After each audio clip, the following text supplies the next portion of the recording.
Last lecture आपने देखा होगा मेरा, उसमें मैंने आपको लिमिटेशंस ऑफ डायमेंशनल एनालिसिस पढ़ाया था। आई होप कि आपको समझ में आया होगा। आज मैं आपको बहुत इंपॉर्टेंट चीज सिखाने जा रहा हूं। मैंने लास्ट लेक्चर में बता दिया था कि वो बहुत इंपॉर्टेंट होगा। आज हम ये चेक करेंगे कि IIT JEE मेंस में मेडिकल में आप देखेंगे तो ज्यादातर e रेज टू एक्सपोनेंशियल वाले क्वेश्चन आते हैं, या तो साइन कॉस टैन करके क्वेश्चंस आते हैं, है ना, या लॉग वाले क्वेश्चंस आते हैं। तो अगर वैसे क्वेश्चन का डायमेंशन निकालने को आता है तो कैसे निकालेंगे, चलिए चेक कीजिए, देखिए समझिएगा अच्छे से। एक मिनट, ओके, देखिए यहां पे तो पहले मैं आपको ट्रिग्नोमेट्रिक फंक्शन के बारे में बता देता हूं। ट्रिग्नोमेट्रिक फंक्शन, ट्रिग्नोमेट्रिक, ठीक है, फंक्शन। ट्रिग्नोमेट्रिक फंक्शन क्या है, चलो समझते हैं। तो मान लीजिए आपको दिया है y equals to a sine omega t, y equals to a sine omega t. ध्यान से समझना, आज बहुत इंपॉर्टेंट लेक्चर है आपके लिए। y equals to a sine omega t given है, ठीक है। मैंने आपको एक रूल बताया था कि जितने ट्रिग्नोमेट्रिक फंक्शन होते हैं, साइन, कॉस, टैन, कोसक, सेक, कॉट, ठीक है, इनके साथ जो भी वैल्यू होगी x, y, z, what ever, जो भी वैल्यू होगी बच्चों, वो वैल्यू डायमेंशन लेस होगी, वो वैल्यू डायमेंशन लेस होगी, डायमेंशन लेस। क्यों? क्योंकि साइन, कॉस, टैन, कोसक, सेक, कॉट, इनका जो आंसर आता है वो डिग्री में आता है या रेडियन में आता है, और वो एक कांस्टेंट, एक न्यूमेरिक वैल्यू होती है बेटा। इसीलिए साइन, कॉस, टैन, कोसक, सेक, कॉट के साथ जितने भी नंबर आने चाहिए, एक्स, वाई, जेड, या कोई टर्म ही ऐसे ही लिखा आ जाए, या बड़ा सा टर्म ऐसे लिखा आ जाए, या प्लस करके यहां कुछ लिखा आ जाए, माइनस करके कुछ लिखा आ जाए, तो समझ जाना कि ये क्वांटिटी, ये जो साइन कॉस के आगे वाली क्वांटिटी है, ये डायमेंशन लेस होनी चाहिए। कैसी होनी चाहिए? Dimension less. मेरी बात ध्यान से गौर कीजिए इस बात को। साइन, कॉस, टैन, कोसक, सेक, कॉट, इनका वैल्यू डिग्री में आता है या तो फिर किस में आता है? रेडियन में। और ये सब न्यूमेरिक वैल्यू है, ठीक है ना। तो न्यूमेरिक वैल्यू ऑलवेज कांस्टेंट होती हैं, इसलिए साइन, कॉस, टैन या कोसक, सेक, कॉट, इनके जो ये वैल्यूज है बच्चों, ये वैल्यू कैसे होने चाहिए? डायमेंशन लेस होने चाहिए। जेड भी कैसा होना चाहिए? Dimension less. एक्स, ये वाला कोसक एक्स, ये एक्स कैसा होना चाहिए? ये भी डायमेंशन लेस होना चाहिए। y कैसा होना चाहिए? डायमेंशन लेस होना चाहिए। z कैसा होना चाहिए? ये भी डायमेंशन लेस होना चाहिए। मेरी बात समझ में आ रही है? तो ट्रिग्नोमेट्रिक फंक्शन के आगे यहां पे अब बताइए कौन लिखा है? ओमेगा टी, ये पूरा लिखा है। तो ओमेगा टी क्या होना चाहिए? ओमेगा टी डायमेंशन लेस होना चाहिए। आई थिंक आप इतना तो समझ गए होंगे, डायमेंशन लेस होना चाहिए। पहले बताइए, इतना समझा? पक्का? चलिए फिर से क्लियर कर लेते हैं। तो याद रखिएगा, जितने भी ट्रिग्नोमेट्रिक फंक्शन होते हैं उनके सामने वाली वैल्यू कैसी होनी चाहिए? डायमेंशन लेस, ठीक है। अच्छा एक बात बताइए, डायमेंशन लेस का मतलब क्या? आपको मालूम है हम ज्यादातर डायमेंशन एम, एल, टी के टर्म्स में यूज करते हैं, है कि नहीं? तो अगर ये डायमेंशन लेस है तो डायमेंशन लेस का मतलब m0, l0, t0, तो हो गया ना। डायमेंशन लेस की जगह हम क्या लिख सकते हैं? m0, l0, t0, ठीक है ना। तो इसका मतलब हम लिख सकते हैं omega t equals to m0, l0, t0। और m0, l0, t0 की जगह क्या लिख सकते हैं? पूरे की जगह हम लिख सकते हैं डायरेक्ट 1। क्यों? क्योंकि किसी का पावर 0 1 ही होता है ना, तो इसीलिए इसको 1। अब अगर आप ये भी पूछ सकते हो कि सर अगर ये डायमेंशन लेस होते हैं तो हम डायरेक्ट इनको 1 भी तो लिख सकते हैं। हाँ बेटा लिख सकते हैं, लिख सकते हैं, परफेक्ट। बट क्या करना है? डायमेंशन लेस में पहले आप डायमेंशन के टर्म्स में डिनोट तो कर दो, m0, l0, t0 ऐसे डिनोट कर दो, है ना।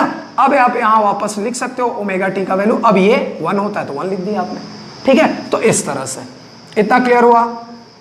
अच्छा एक चीज और, आपसे पूछता है कभी कभी कोई ऐसा साइन, कॉस, टैन में ऐसा कोई टर्म दे देगा, बोलेगा क्या ये डायमेंशनली करेक्ट है? तो उसको भी हम पहचानेंगे कैसे करेक्ट है कि नहीं।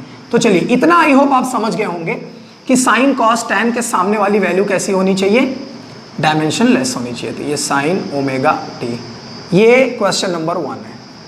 अब आपसे क्या पूछेगा बच्चों?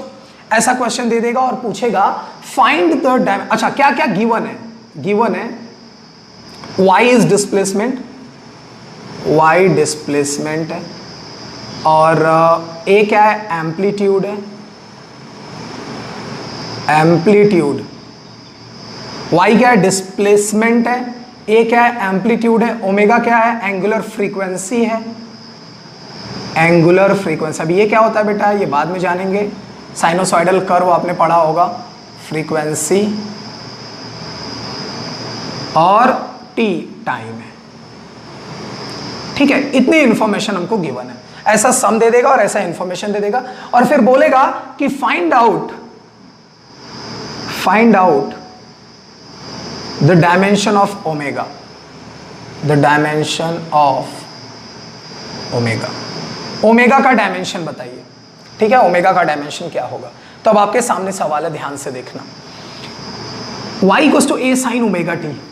ठीक, एक बात बताइए, साइन ओमेगा टी, साइन के बाद ये जो ओमेगा टी टर्म है, सिर्फ ओमेगा टी, ये डायमेंशन लेस होना चाहिए।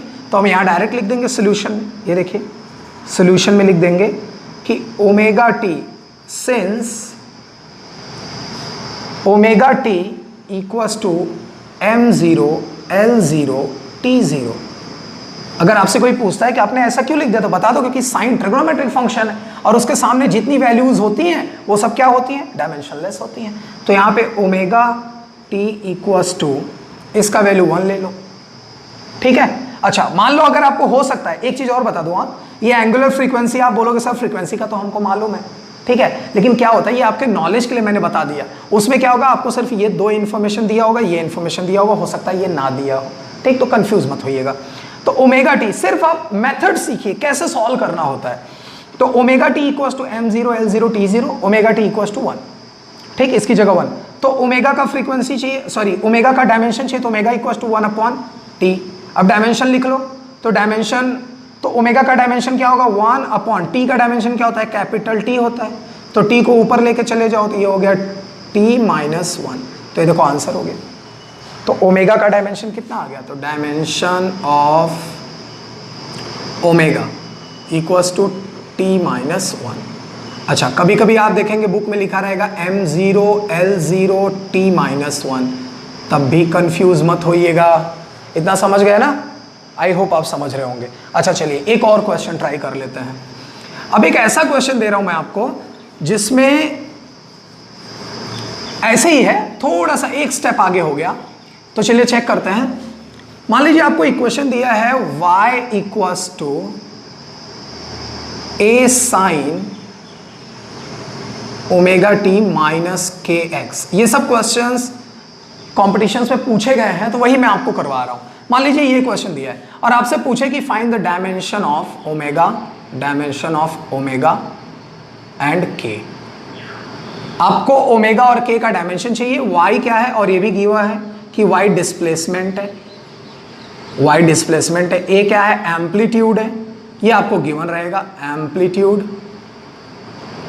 और t क्या है, टाइम है, t टाइम है, x क्या है, x भी एक तरह का डिस्टेंस या डिस्प्लेसमेंट है, डिस्प्लेसमेंट। ठीक है, चलिए इतना सब कुछ आपको गिवन रहेगा, ये आपका सम है। तो देखिए इसका डायमेंशन कैसे फाइंड आउट करेंगे, ओमेगा का और के का।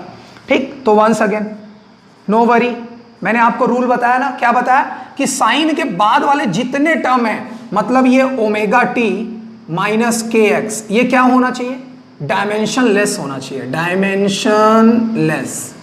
मेरी बात समझ रहे हैं, आई होप आप समझ रहे होंगे। साइन के बाद वाला टर्म पूरा क्या होना चाहिए, डायमेंशन लेस होना चाहिए कि नहीं। अगर ये डायमेंशन लेस है तो आप देख रहे हैं omega t minus k x, इसका मतलब ये भी डायमेंशन लेस होगा, डायमेंशन लेस होगा, है ना, और माइनस ये भी डायमेंशन लेस होगा, डायमेंशन लेस। तभी तो डायमेंशन लेस को डायमेंशन लेस में माइनस करेंगे तो डायमेंशन लेस ही आएगा ना। जैसे लेंथ को लेंथ में माइनस करते हैं तो लेंथ ही आता है ना, 2l है, इधर l है तो l आया कि नहीं। तो वैसे ही इसका मतलब ये भी डायमेंशन लेस होना चाहिए, ये भी डायमेंशन लेस होना चाहिए, तभी दोनों माइनस करेंगे तो रिजल्ट भी डायमेंशन लेस आएगा। इतना समझ रहे हैं आप। तो ये देखिए बिल्कुल इजी हो गया। तो क्लियर हो गया, ओमेगा टी भी डायमेंशन लेस होना चाहिए, के एक्स भी डायमेंशन लेस होना चाहिए, है ना। तो यहाँ पे सोल्यूशन में देखिए, तो यहाँ लिख सकते हैं since omega t equals to m0 L0 T0। क्यों? क्योंकि ये डायमेंशन लेस है। बात समझ रहे मेरी? तो once again omega t equals to 1, तो ओमेगा इक्वल्स टू 1/t, है ना? तो t का डायमेंशन लिखोगे तो मैं डायरेक्ट लिख देता हूं, ओमेगा का आ गया t-1। या इसको और सही से लिखना है तो m0 L0 t-1। तो ये देखिए ओमेगा का वैल्यू आ गया। आई होप आप समझ रहे होंगे, है ना? चलिए अब किसका निकालना है? kx का। आपको k का भी चाहिए ना डायमेंशन, तो इसका मतलब ये भी डायमेंशन लेस है, तो kx भी डायमेंशन लेस हुआ, तो kx equals to dimensionless लिख सकते हैं कि नहीं? डायमेंशन लेस, है ना? तो kx equals to dimensionless क्या होगा? m0 L0 t0, है ना? तो kx इक्वल्स टू इसको हम 1 लिख सकते हैं। मेरी बात समझ रहे हैं? तो k का आपको चाहिए ना डायमेंशन, तो 1/x, ठीक है? और x को क्या बोलते हैं? l, मतलब डिस्प्लेसमेंट लेंथ होता है ना l, तो चला गया ऊपर, तो l-1। तो ये देखिए k का डायमेंशन कितना आ गया? l-1। या इसको और थोड़ा सही से लिखना है तो क्या लिख सकते हैं? m0 L-1 t0। बोलिए, आई होप आप समझ रहे होंगे इस चीज को। अगर ये लॉजिक आप समझ गए, यकीन मानिए कोई ऐसा भी न्यूमेरिकल आपको मेडिकल में देते हैं, जेई मेंस में देते हैं, ज्यादा टफ नहीं आएगा, बट लॉजिक ऐसे ही रहेगा। बस साइन के बाद वाली चीज को आपको कैसे भी करके सॉल्व करना है। बात समझा? चलिए एक दो और स्टेप आगे चलते हैं। थोड़ा मेहनत से इसको सीखिएगा, ठीक है? काफी समझदारी के साथ। अगर एक एक बात आपको मेरी समझ में आ रही है तो बिलीव मी, आप कोई भी क्वेश्चन आएगा तो आप इजीली एक बार ट्राई तो अच्छे से कर पाएंगे आप। अच्छा, एक एनसीईआरटी का क्वेश्चन है, उसमें कह रहा है कि आपको बताना है कि ये वैल्यू डायमेंशनली करेक्ट है कि नहीं। First, y equals to a sine omega t. दूसरा, y equals to a sine v t. तीसरा, y equals to a/t sine t/a। चौथा, y equals to a/√2 sign 2πt। यहाँ पे 2πt है, 2πt upon T है, और यहाँ पे 2πt upon T plus cos 2πt upon T. ये एनसीईआरटी में है, आप देखेंगे, चेक करेंगे तो ये क्वेश्चन मिलेगा आपको। तो इसमें भी काफी इंपॉर्टेंट क्वेश्चन है। इसमें आपसे पूछ रहा है कि कौन सा फॉर्मूला डायमेंशनली राइट है। ठीक है, डायमेंशनली राइट है। ठीक है, चलिए चेक करते हैं। अगर आप नोटिस करें तो ए का डायमेंशन होता है, ए का होता है, ए का होता है, टी का भी होता है, ए का होता है, √2 डायमेंशनलेस है। तो कहने का मतलब इधर के टर्म्स, साइन के पहले वाले टर्म्स का डायमेंशन बहुत इजीली निकाल लेंगे आप, है कि नहीं। अब फंस गया मैटर इधर का। आपको लग रहा होगा सर इसमें डायमेंशनली करेक्ट शायद कोई नहीं होगा। अरे है इसमें करेक्ट। कैसे चेक करना है वो देखिए ना। सॉल्यूशन में आप ये देखिए कि साइन के बाद वाला जो टर्म है, अगर वो डायमेंशन लेस है तो इसका मतलब वो फॉर्मूला राइट है। क्योंकि हमने क्या पढ़ा है कि जितने ट्रिग्नोमेट्रिक फंक्शन होते हैं, ट्रिग्नोमेट्री वाले, है ना, उनका डायमेंशन कितना होना चाहिए? डायमेंशन 1 या 0। डायमेंशन 1 मतलब डायमेंशन लेस होना चाहिए। तो यहां पे साइन के आगे कितना है? 2πt upon t. तो 2πt अपॉन टी क्या होना चाहिए? डायमेंशन लेस होना चाहिए कि नहीं। चलिए चेक कर लेते हैं। तो पहला question, y equals to a sine 2πt upon t. चलिए डायमेंशन लिख के देखिए एक बार, दोनों साइड डायमेंशन लिखिए। y को तो ऐसे ही रहने दीजिए, इसका डायमेंशन लिखिए a का। तो a का डायमेंशन l होता है ना। a मतलब एम्पलीट्यूड है, एम्पलीट्यूड का जो SI यूनिट है वो मीटर होता है, तो l हो गया। चलो मान लो y का आपको पता करना है, y को ऐसे ही रख लो। इधर आ जाओ, साइन आपको बताना है कि फॉर्मूला राइट है कि नहीं, डायमेंशनली राइट है कि नहीं। साइन 2π, इधर t का क्या होता है? कैपिटल T होता है। 2π को हटा भी सकते हैं, नहीं भी हटाना है तो ऐसे ही रहने दीजिए। तो इधर 2 आ गया, सॉरी t का t और इधर t का t, तो ये t से t कैंसिल। कितना आया जरा मुझे बताओ? इधर l आया और इधर साइन 2π आया। अब मुझे बताओ 2π डायमेंशन लेस है ना। अरे भाई डायमेंशन तो m l t i theta k ये सब होते हैं ना, ये तो नंबर है 2π। तो साइन के बाद वाला वैल्यू कैसा है?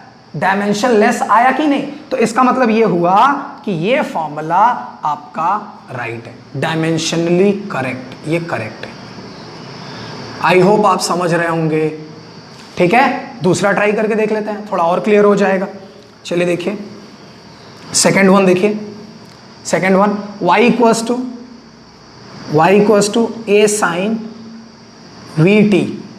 ठीक है, चलो फटाफट चेक कर लें। तो y इक्वल्स टू एम्पलीट्यूड का l होगा, अब डायरेक्ट ही लिख रहा हूं डायमेंशन, साइन v मतलब वेलोसिटी, मैं बताता चल रहा हूं आपको, वैसे तो गिवन रहेगा सब कुछ बट मैं आपको यहां बताता चल रहा हूं। v क्या है, वेलोसिटी है, तो lt माइनस 1 होता है वेलोसिटी का, और इधर t। ठीक, आगे और सॉल्व करो, तो l साइन, यहां से t माइनस 1, यहाँ t प्लस 1, मतलब t एक बार है, यहाँ माइनस एक बार है, तो ये कैंसिल, तो क्या बचा साइन l। अब बताओ साइन के बाद कोई डायमेंशन लेस वैल्यू आई नहीं आई, l तो एक डायमेंशन है, मेरी बात समझ रहे हैं। अगर साइन के बाद 2 पाई, 1 2 3 8 6 पाई 8 पाई कुछ ऐसा आता, 0 आता, तब तो हम मान लेते हैं हाँ भाई ये डायमेंशन लेस है, लेकिन यहां तो l आ गया और l एक डायमेंशन है, इसका मतलब ये फॉर्मूला करेक्ट नहीं है, नॉट करेक्ट या इनकरेक्ट है, ये फॉर्मूला राइट नहीं है। मेरी बात समझ में आई आपको? तीसरा ट्राई करके देख लीजिए। चलिए देखिए, y equals to a by t और साइन t बाई a। ठीक है, ये भी आई होप आप समझ ही गए होंगे कि ये भी नहीं होगा शायद, a का l होता है, इसका t होता है, तो lt हो गया ये, है ना। और इधर साइन और t का कितना होता है, t होता है, और एम्पलीट्यूड का क्या होता है, l होता है, एम्पलीट्यूड का l होता है ना। तो अब बताइए ये l ऊपर गया तो l इनवर्स t, ये तो बच ही जाएगा ना भाई, साइन ये l ऊपर गया l माइनस 1 और t, ये तो बच गया ना, और इसको ऐसे ही लिख लो। ठीक, इसको ऐसे ही लिख लो ये जैसे है। तो ये देखो साइन के बाद ये डायमेंशनलेस वैल्यू है नहीं, क्योंकि l और t एक डायमेंशन है, तो इसका मतलब ये फॉर्मूला भी इनकरेक्ट है। बात समझा? चलो इसको ट्राई कर लो, चौथा वाला देख लो। तो यहां आप लिख सकते हैं a अपॉन रूट 2, ठीक है, और साइन 2 पाई टी। अच्छा एक काम करते हैं, क्वेश्चन तो यही लिखा हुआ है, डायरेक्ट हम लोग सॉल्व कर लें।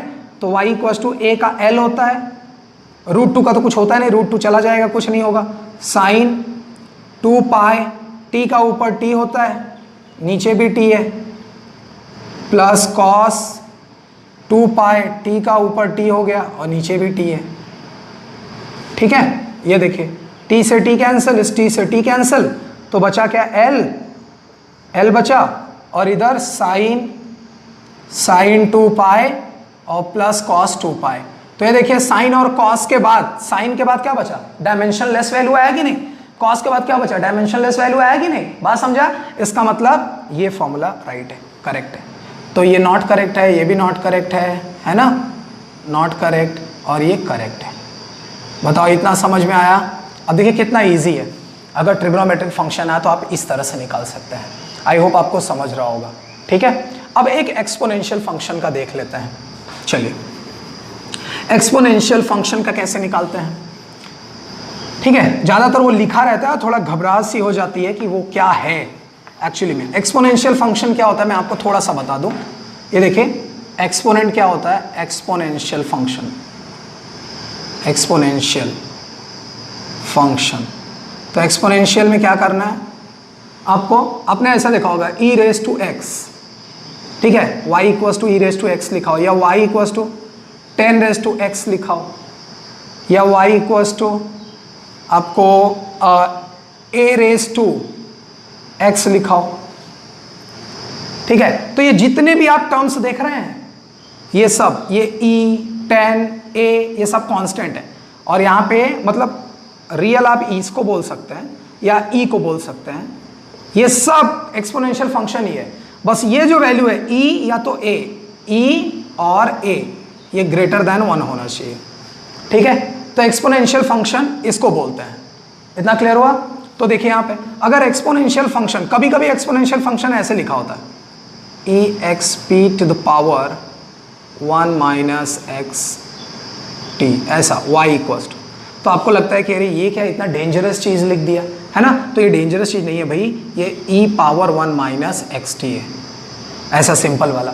तो थोड़ा कंफ्यूज करने के लिए ऐसा लिखते हैं। ठीक है, चलिए एक्सपोनेंशियल फंक्शन सीखते हैं कैसे करना होगा। सेम वही लॉजिक, e के बाद वाले जितने लोग रहेंगे, यहां मैं लिख देता हूं एक्स एक्सपोनेंशियल फंक्शन। देखिएगा, इससे काफी एग्जाम आए हुए हैं नीट वगैरह में, एक्सपोनेंशियल फंक्शन। ठीक है, एक एग्जाम्पल के थ्रू समझेंगे। अब आप जल्दी जल्दी समझ जाएंगे, डोंट वरी। जैसे मान लीजिए आपके पास एक इक्वेशन है n equals to n not e minus lambda t. ये आपने रेडियो एक्टिविटी में पढ़ा होगा या पढ़ेंगे इन फ्यूचर। तो n इक्वल्स टू n0, ये नंबर है, ठीक है ना, number of molecules, initial number of molecules, e है, लैम्डा है और t है।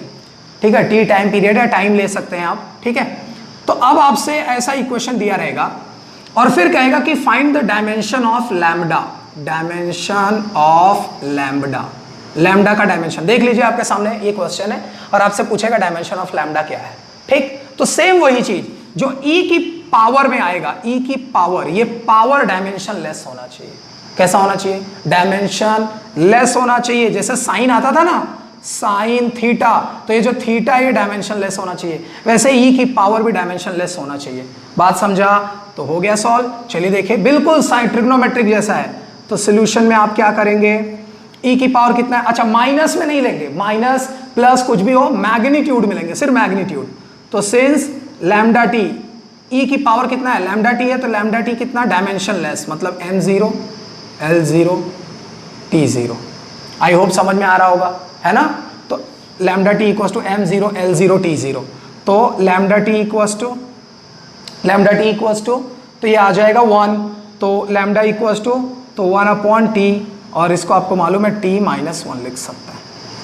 ठीक, तो लैम्डा का ये देखिए डायमेंशन आ तो गया। बस इतना ही है आंसर। बात समझ में आ रहा है? आई होप आपको समझ में आ रहा होगा। इसको आप अगर लिखेंगे तो ऐसे लिख सकते हैं m0 l0 और t माइनस 1। कभी कभी बुक में ऐसे भी लिखा होता है, तो कंफ्यूज मत होना, साथ में 2 लगा देना। ये 3 लोग अक्सर जो है साथ में रहते हैं। ठीक है, रूल के अकॉर्डिंग ऐसा रूल बनाया गया है। तो चलिए देखिए, लैम्डा टी इक्वल्स टू, इतनी बात समझ में आ गई। आगे और एग्जांपल देख लेते हैं, थोड़ा और क्लियर हो जाएगा आपको। ठीक है,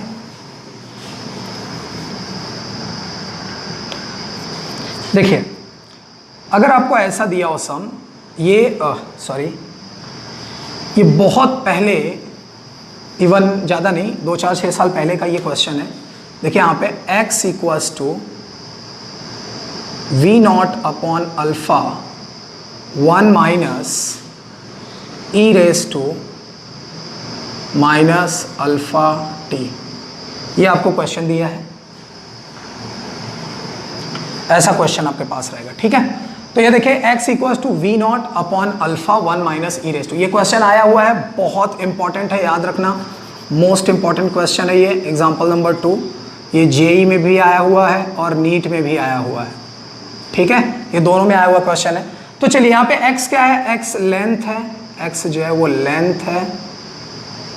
ठीक, x लेंथ है आपका, और वी नॉट और अल्फा कांस्टेंट है, t टाइम है, t टाइम है। ये 2 चीज आपको दिया है और फाइंड करना है डायमेंशन, डायमेंशन पता करना है वी नॉट का और अल्फा का। अब आप ये मत कहना सर वी नॉट तो वेलोसिटी होता है। अरे भाई होने दो ना, क्वेश्चन में तो पूछ रहा है कि वी नॉट का डायमेंशन पता करो, तो हम अकॉर्डिंग टू रूल पता करेंगे। तो अल्फा इसका चाहिए आपको। तो सोल्यूशन में देखिए, बहुत ही सिंपल, वेरी सिंपल। कैसे? वंस अगेन, ई की पावर कितना है? अल्फा टी, तो अल्फा टी क्या होना चाहिए? डायमेंशन लेस होना चाहिए। तो ये देखो, since alpha t equals to m0 l0 t0, I hope समझ रहे होंगे आप। तो अल्फा टी इक्वल्स टू 1, तो alpha equals to 1 upon t, तो अल्फा का डायमेंशन आ गया कितना? t minus 1, t minus 1 alpha का आ गया वैल्यू। ठीक है, चलिए इसको आप चाहें तो ऐसे लिख सकते हैं m0 l0 और t माइनस 1, वो आपकी मर्जी है, आप चाहे तो यहीं छोड़ दें चाहे ऐसे। ठीक, तो अल्फा का आ गया। अच्छा, अब आगे बढ़ते हैं। अब ये जो e की पावर है, e की पावर ये जो वैल्यू है, और ये 1 तो कांस्टेंट है, तो 1 माइनस e की पावर माइनस अल्फा टी, ये पूरा क्या हो गया? कांस्टेंट हो गया। या एक और टर्म आगे जाते हैं, x इक्वल्स टू, इसको सॉल्व कर लो तो वी नॉट अल्फा, ये वी नॉट करके यहां चले आओ, तो v not upon alpha minus, इसको मतलब अंदर मल्टीप्लाई कर दो, तो ये वी नॉट अपॉन अल्फा और e to the power minus alpha t. चलो अब ये आ गया। ठीक है, अब आपको वी नॉट का डायमेंशन चाहिए ना भाई, हमने वी नॉट को अंदर मल्टीप्लाई कर दिया ना, अब कितना सिंपल हो गया जरा सोचिए। आपको मैंने एक बात बताई थी, टाइम को टाइम में जोड़ सकते हैं, टाइम को टाइम में घटा सकते हैं, मास को मास में जोड़ सकते हैं, मास को मास में घटा सकते हैं। इसका मतलब अगर ये मास है तो ये भी मास है और ये भी पूरा मास है, क्योंकि ये मास तो मास माइनस मास तो मास आएगा ना। क्लियर? अगर ये लेंथ है, x लेंथ है, तो इसका मतलब ये पूरा भी लेंथ है और ये पूरा भी लेंथ है, तो लेंथ माइनस लेंथ करेंगे तभी तो लेंथ आएगा। मेरी बात समझ में आ रही है? तो हो गया ना क्लियर? तो so x equals to v not upon alpha, मतलब जो डायमेंशन इसका होगा वही डायमेंशन इसका होगा, क्योंकि अगर ये लेंथ है तो ये पूरा भी लेंथ है।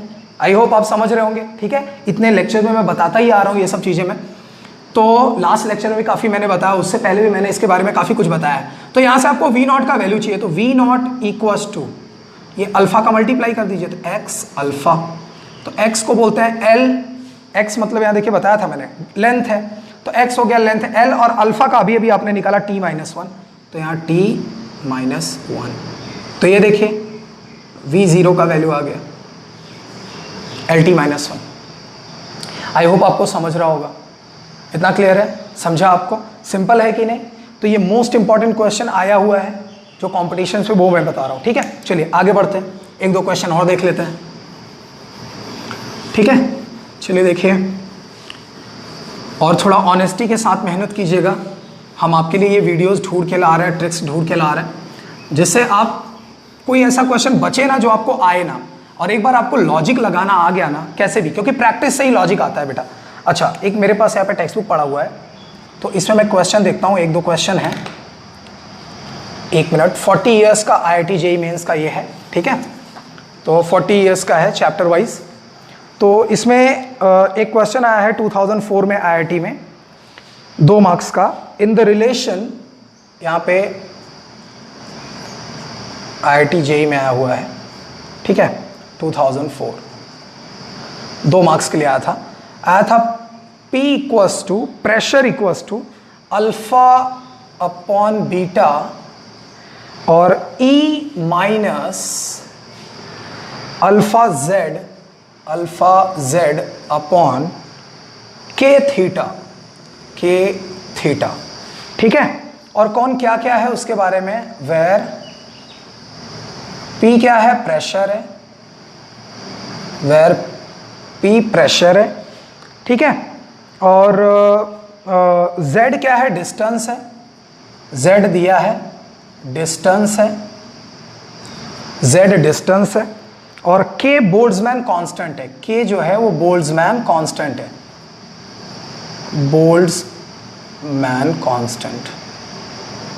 बोल्ट्जमैन कांस्टेंट, ये आपको थर्मोडायनेमिक्स से मिलेगा ना, ये वैल्यू कुछ 1.38 करके होता है। K is Boltzmann constant and theta is temperature, theta क्या है, टेम्परेचर है। ठीक है, फिर क्या पूछ रहा है, the dimensional formula of beta का डायमेंशनल फॉर्मूला क्या होगा।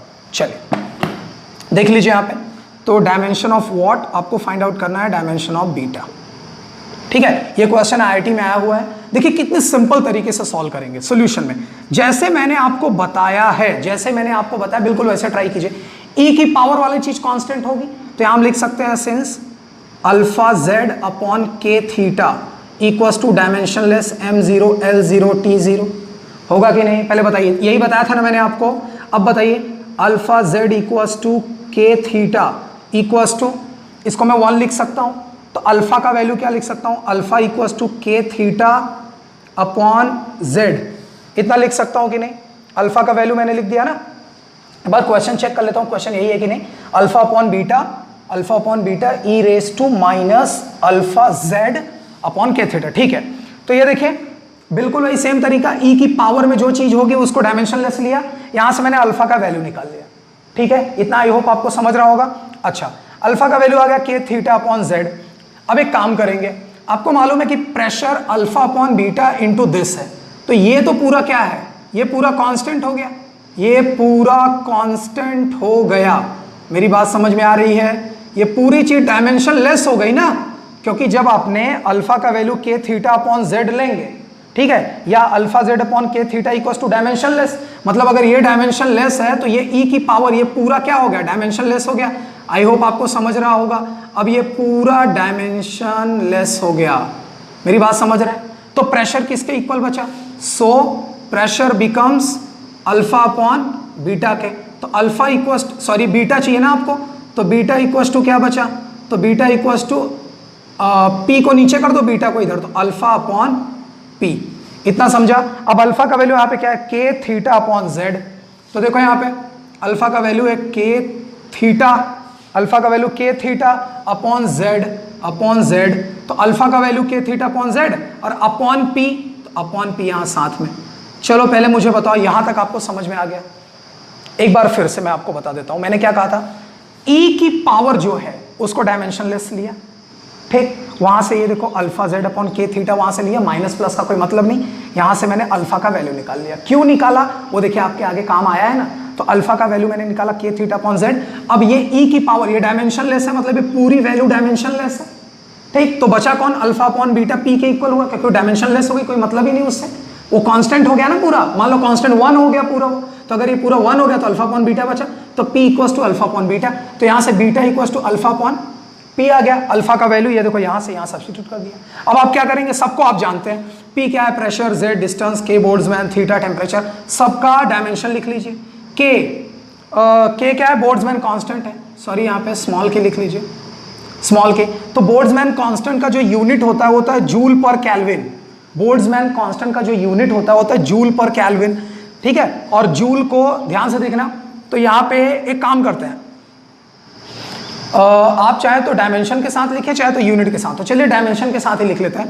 तो जूल का डायमेंशन क्या होता है, ml स्क्वायर T-2 होता है, जूल का होता है वर्क का ml स्क्वायर T-2, और अपॉन केल्विन का तो केल्विन ही रहेगा, तो केल्विन ऊपर चला गया, तो k का वैल्यू कितना आ गया, ml स्क्वायर T-2 और k-1, ये देखिए ये बोल्ट्जमैन कांस्टेंट का वैल्यू आ गया।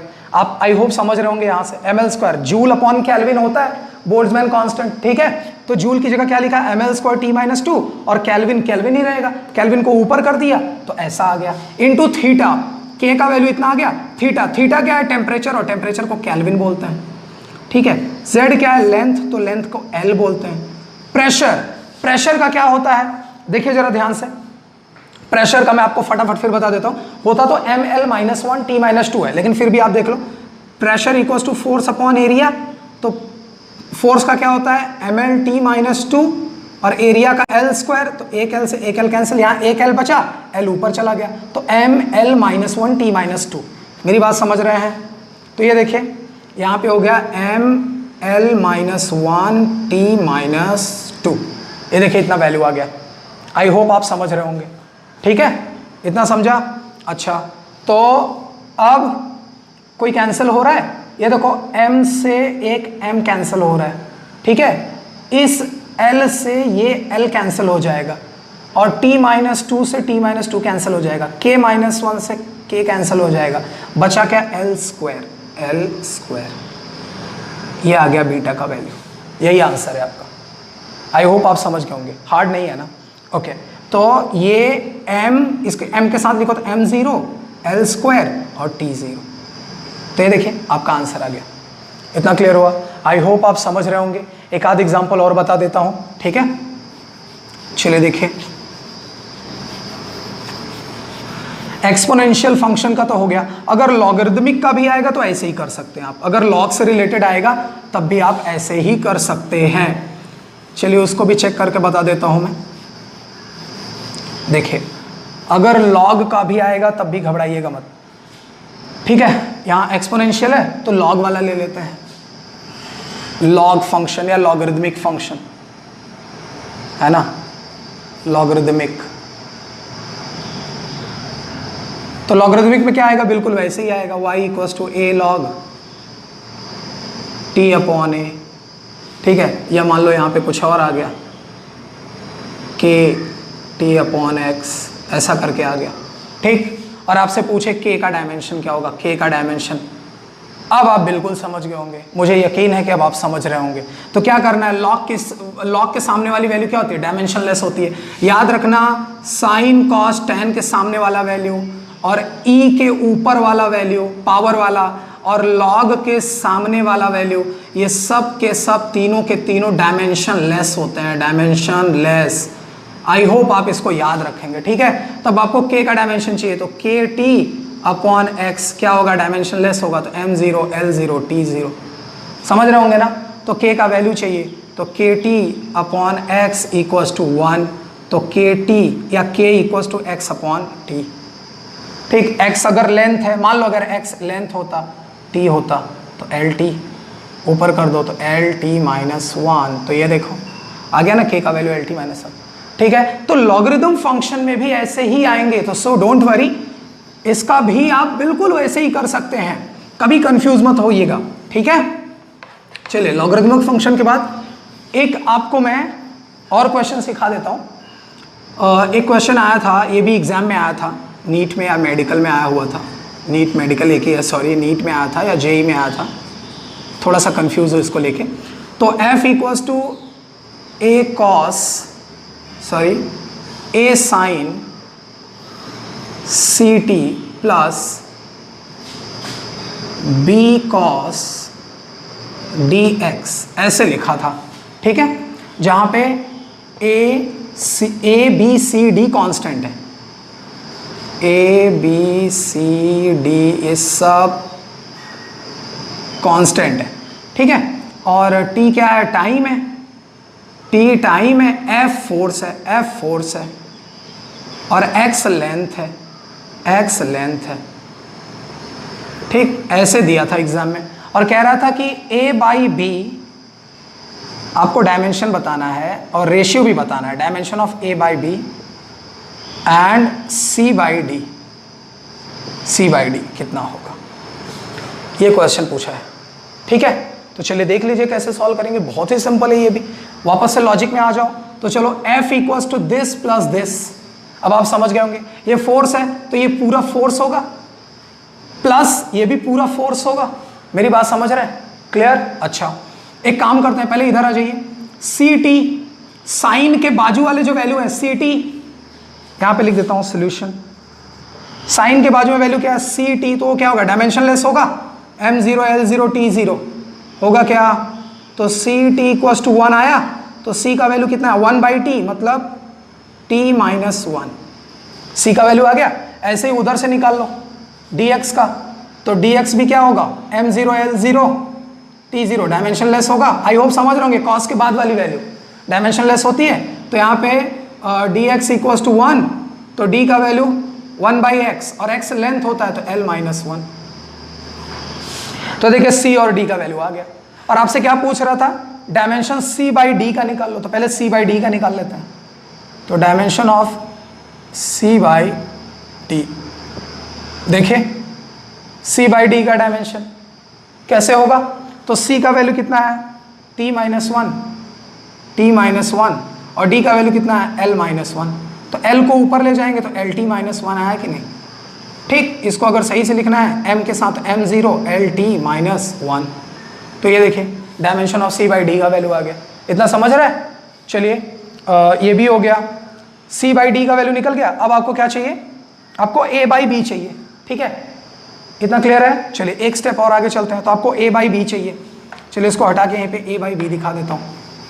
देखिए फिर से वही लॉजिक लगाएंगे, जैसे अभी इससे पहले वाला सम सॉल्व किया था प्रेशर वाला, तो e की पावर जितना था वो सब कांस्टेंट में चला गया, वैसे इधर आ जाइए, इधर देखिए जब आपको a और b का वैल्यू चाहिए फिर a बाई बी करेंगे ना आप, तो यहाँ पे साइन सी टी ये सब डायमेंशनलेस हो गया, ये सब डायमेंशनलेस हो गया।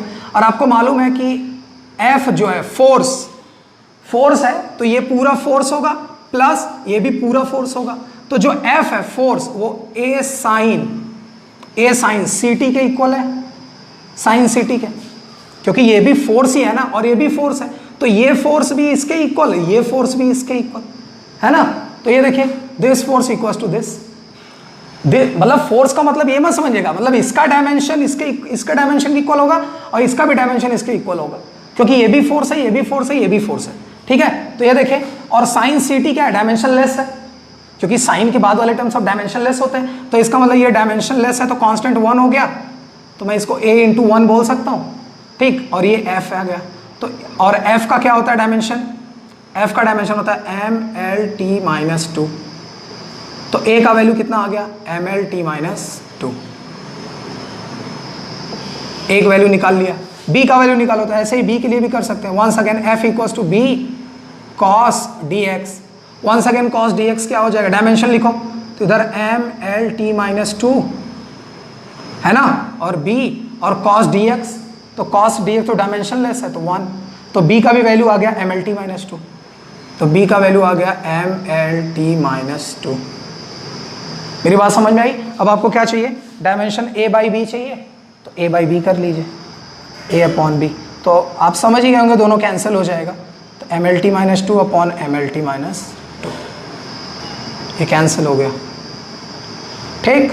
क्या बचा, 1 बचा, तो 1 को आप क्या लिख सकते हैं m0 l0 t0, ये देखिए आंसर आ गया। इतना क्लियर हुआ? तो आई होप कि आप समझ गए होंगे। ऐसे अब आपको कहीं भी साइन कॉस टैन वाले कोई मिले, लॉग वाला कोई मिले, है ना, लॉग का भी आप समझ लीजिए सेम वही काम है, तो लॉग का मिले या साइन का मिले या एक्सपोनेंशियल सीरीज मिले, ठीक है, तो आप कर सकते हैं। आई होप आपको समझ में आया होगा, और मैं और ट्राई करूंगा अच्छे अच्छे क्वेश्चंस बनाने के लिए, जिससे कि आपका जो जेई का प्रिपरेशन हो या मेडिकल का प्रिपरेशन हो वो बहुत आसान हो जाए। Thank you.